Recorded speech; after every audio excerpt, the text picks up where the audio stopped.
Welcome back to Outside Views, and probably every viewer here knows Keir Starmer is a man trapped. He's trapped by his own promises, trapped by the ghost of Brexit, and most cruelly, trapped between a vicious populist right and an impatient, disappointed left. The Labour Party won the 2024 general election with a clear mandate for change, for competence, and for bringing a shattered country some much-needed calm.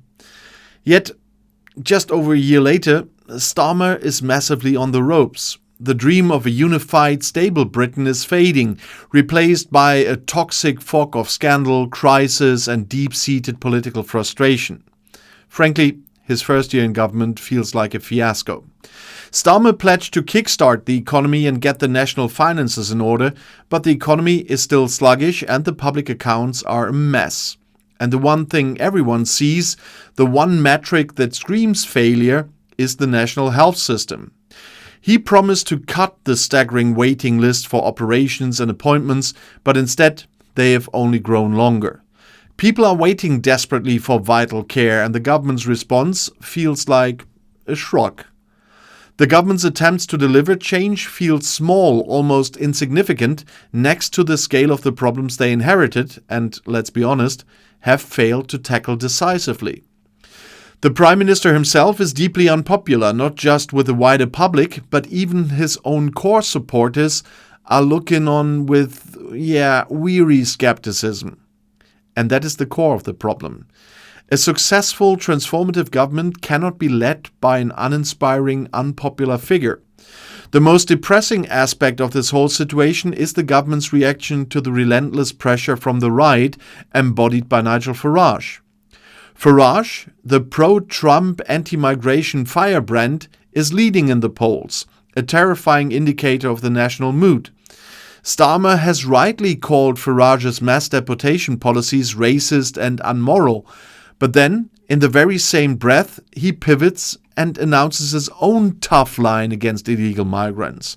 And this is not a sign of moral clarity, it's a sign of panic. He is attempting to fight the culture war on Farage's ground, a field where he will never, ever win. And the ultimate example of this pandering is the disastrous plan for a mandatory digital ID, which some have temporarily dubbed the Brit card. I know, I don't have a problem with an ID. I'm German, we all have IDs or a passport. It's in the end one of the things you must have.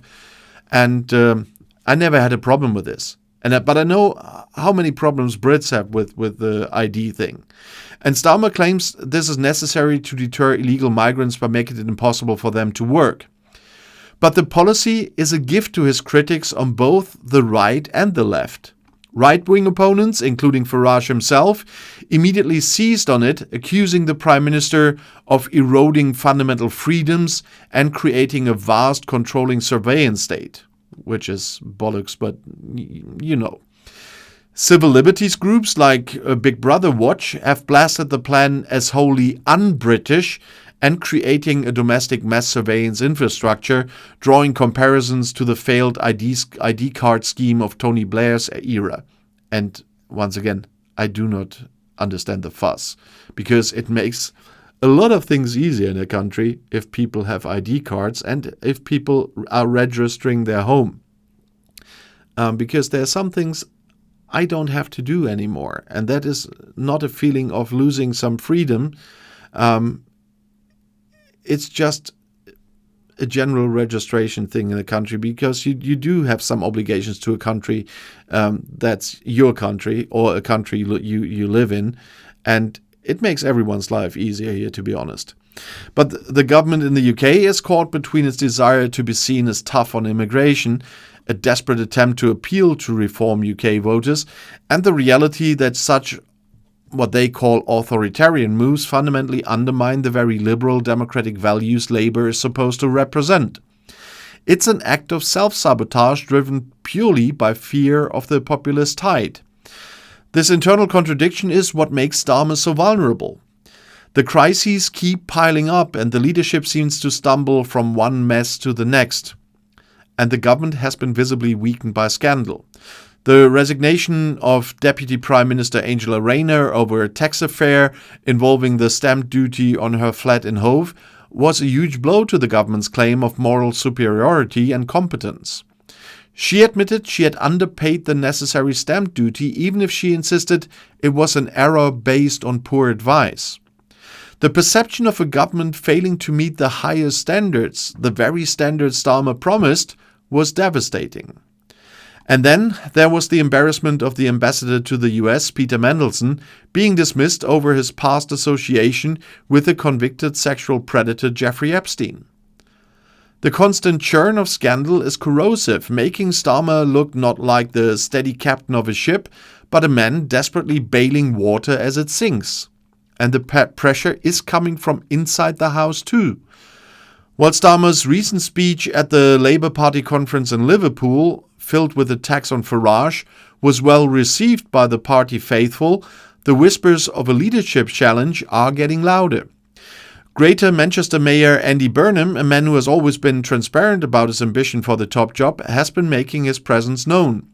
Burnham is popular. He is currently the only high-profile politician with a net positive favorability rating among the public, which must be agonizing for the Prime Minister, whose own favorability stands at a dismal net minus 51, according to some recent polls in October 25.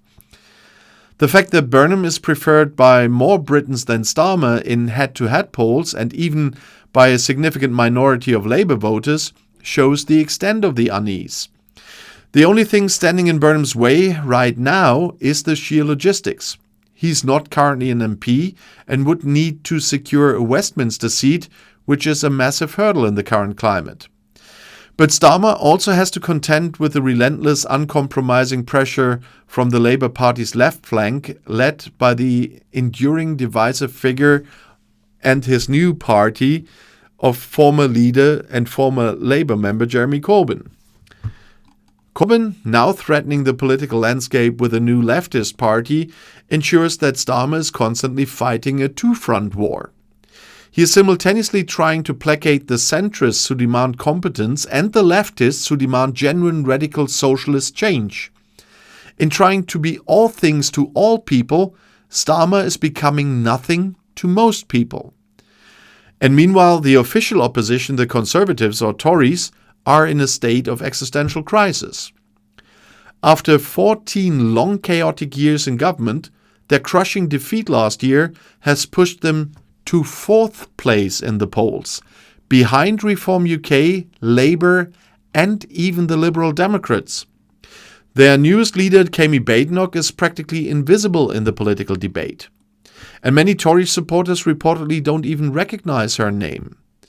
Her strategy of moving the party further to the right, embracing culture wars and a harder line on migration, is a catastrophic mistake.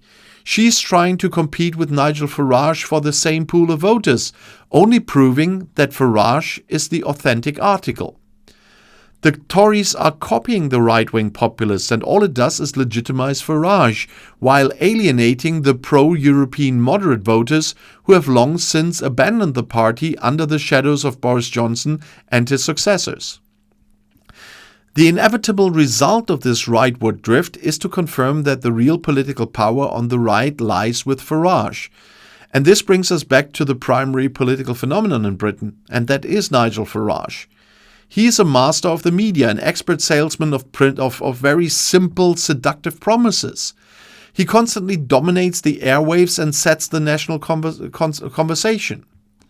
And while Farage, let's put it the other way. While Badenoch is an unknown quantity, Farage is a political rock star, constantly making new promises about mass deportations, tax cuts, and economic salvation. His talk of deporting even those with the legal right to remain is a radical escalation, a clear signal of his authoritarian ambitions, and yet it feeds the public's obsession with immigration. Migration is, according to every poll, the single most important issue for the British public. The endless demoralizing discussions about small boats crossing the English Channel, with over 33,500 people making the dangerous journey already this year, completely overshadow every other policy success or failure. And Starmer's promise to smash the criminal gangs and reduce crossings by 2029 is a long-term goal that offers no immediate comfort to a public demanding instant solutions. The economy and the NHS are the other two critical issues where the government is simply failing to deliver.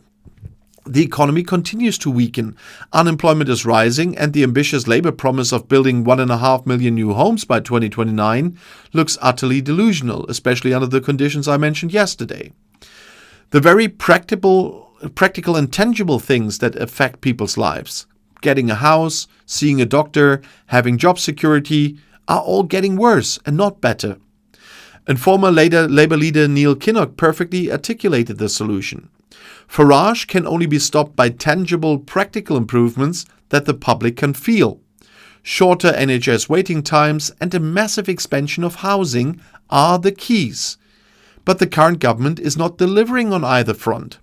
Starmer is trapped in a permanent defensive crouch, forced to fight culture wars and manage scandals instead of focusing on these core issues.